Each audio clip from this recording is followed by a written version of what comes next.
पता नहीं लोग लड़कियों को क्यों पढ़ाते हैं। क्या हुआ दादी? मैं अगले सप्ताह होने वाली वाद विवाद प्रतियोगिता के लिए पढ़ रही हूँ। ओह, यानी तुम्हें स्कूल भेजना पर्याप्त नहीं था। अब हम लड़कियों को पलटकर जवाब देना भी सिखा रहे हैं। इससे तो हमारा समय कहीं बेहतर था। लड़कियों की जल्दी शादी कर दी जाती थी और वे खाना पकाना, साफ सफाई जैसे काम संभालती थी। हमें दिव्या की शादी के लिए लड़का देखना चाहिए। अभी वो बच्ची है माँ, मैं अपने बच्चों को जब तक वे चाहें तब तक पढ़ने दूंगी। वो ज्यादा पढ़ लेगी तो उसकी शादी के लिए लड़का तलाशना मुश्किल हो जाएगा। नहीं माँ, यदि दिव्या पढ़ लेगी तो वो खुद कोई व्यवसाय या पेशा चुन लेगी। वो डॉक्टर या टीचर या जो चाहे बन सकती है माँ। आपको पता है, आज भी कई देशों में महिलाएं राष्ट्रपति और प्रधानमंत्री हैं। और फिर धीरे धीरे हमारा समाज भी बदल रहा है और इन दिनों लोग चाहते हैं कि उनके पढ़े लिखे जीवन साथी हों।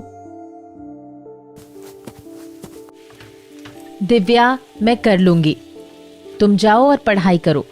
अपनी दादी की बातों पर बुरा मत मानना, वो अपनी पढ़ाई पूरी नहीं कर पाई और थोड़े पुराने विचारों की हैं, लेकिन वो तुमसे बहुत प्यार करती हैं।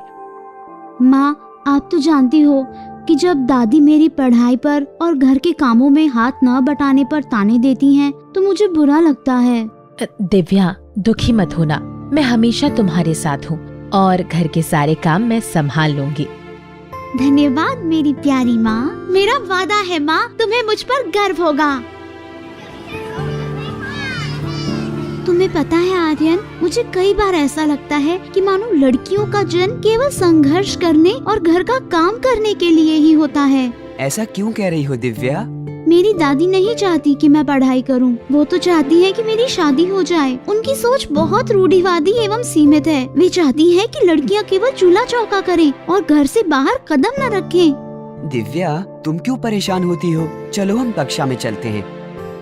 दिव्या, हमारा कानून भी लड़कियों को 18 वर्ष से कम उम्र में शादी करने की अनुमति नहीं देता। यही तो मेरी माँ भी कहती हैं। वे हमेशा मुझे पढ़ाई करने और प्रतियोगिताओं में भाग लेने के लिए प्रोत्साहित करती हैं। तुम प्रतिभाशाली छात्रा हो और तुम्हें इस वाद विवाद प्रतियोगिता में जरूर भाग लेना चाहिए। हमारे समाज में लड़कियों को उच्च शिक्षा के लिए नहीं जाने देने की परंपरा रही है, लेकिन तुम भाग्यशाली हो कि तुम्हारी माँ तुम्हें इतना सहयोग करती हैं और तुम्हें पढ़ने के लिए प्रोत्साहित करती हैं। धन्यवाद आर्यन। हेलो दिव्या, कैसा लग रहा है? कल जो तुमने मुझे प्रेरित किया उसके लिए धन्यवाद। सचमुच तुम्हारी बातों का फायदा हुआ और मैं शांत मन से तैयारी कर पाई। ये सुनकर मुझे अच्छा लगा। प्रतियोगिता के लिए ऑल द बेस्ट। धन्यवाद आर्यन।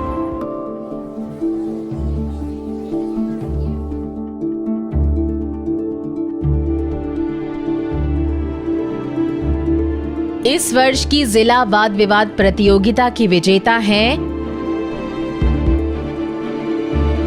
दिव्या।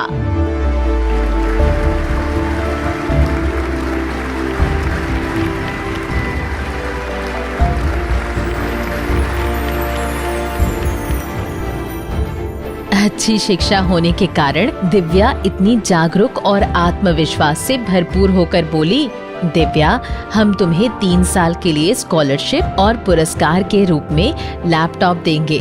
लड़के और लड़कियां दोनों की पढ़ाई में सहयोग देना जरूरी है ताकि दोनों को समान अवसर मिले। हमारे साथ इस समारोह में शामिल होने के लिए धन्यवाद। बधाई हो दिव्या। धन्यवाद दादी। मैं पढ़ी लिखी नहीं हूँ, लेकिन अब पढ़ाई का महत्व समझ गई हूँ। मुझे तुम पर गर्व है बेटा। सभी इंसान के शारीरिक और भावनात्मक समग्र विकास में एक दूसरे से परस्पर संबंध का बहुत महत्व है। एक दूसरे की भावना पर ध्यान देना, सुनना और पूछना जरूरी है।